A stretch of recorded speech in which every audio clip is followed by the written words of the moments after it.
Ошко мектепке акча бөлбөсүңөр. Ошко бөлүнгөн 100 миллион долларды алып койсоңор. Ошко сууга деп бөлүнгөн акчаны бербесиңер. Бул кандай караш? Ош шаарына акча бөлүнөбү же бөлүнбөйбү?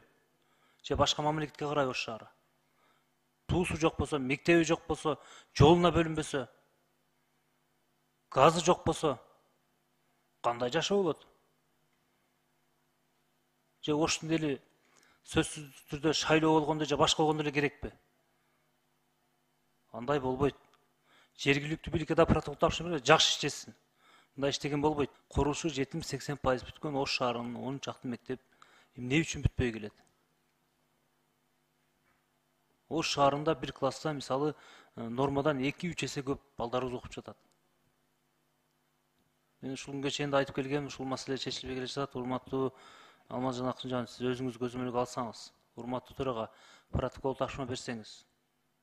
Өзү негизи биздин өкмөттүн дагы токтому бар.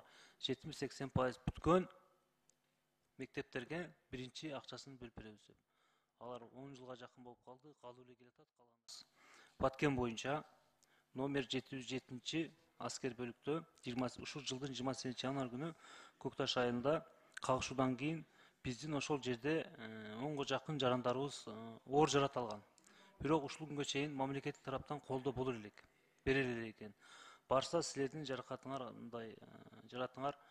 оор эмес, жеңил деп чечим чыгып калган деп ушунга чейин бере элек экен. Ал балдардын ушунга чейин баштары ооруп келе жатат экен да. Ошол боюнча бизге кайрылтат, ошону тез арада карап, бериле турган акчасын төлөп беришсиңиздер. Ош шаарына таза сууга деп бөлүнгөн акча кайсыл жака кетти? Биринчи. Эмне үчүн ушул күнгө чейин аткарылбай келген? Ошону укук коргоо органдарына берсеңиз. Кимдин кызыкчылыгы бар? Кимдир бирөөнүн кызыкчылыгы бар болуп туруп ушунга чейин сүрүлүп жүрөт деп кээ бир биздин коллегаларыбыз айтып өттү.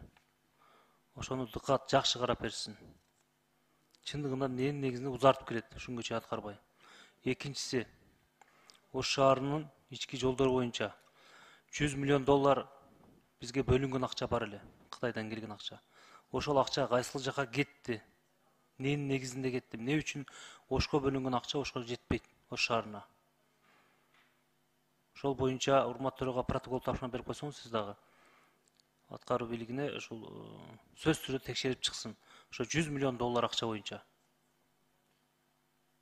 Бул боюнча келишимдер болгон, Сизипин менен келишимдер болуп биздин президент менен ошол убакта. Келишим болуп акчалар келген. Бишкек шаарына 100 миллион доллар келип иштетилип бүттү. Ош шаарына жетпей башка жака кетип бөлүнүп кетти. Эмне үчүн андай болуш керек? Андай болбош керек да, даректүү чечиш керек.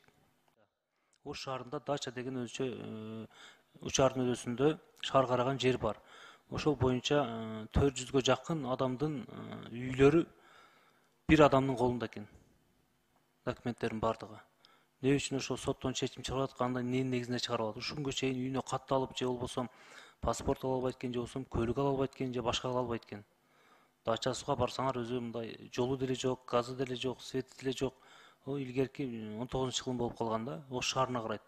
Ошол боюнча урматтуу төрага протокол тапшырма берип койсоңуз. Чек проблемасы чоң проблема болуп жатат да. Ушул күндө очередте тургандар да абдан көп. Эмне үчүн ошону бат карап беришпейт? Шаардын жерлери бар, карап берсин. Жана ошондой эле Кең сай боюнча.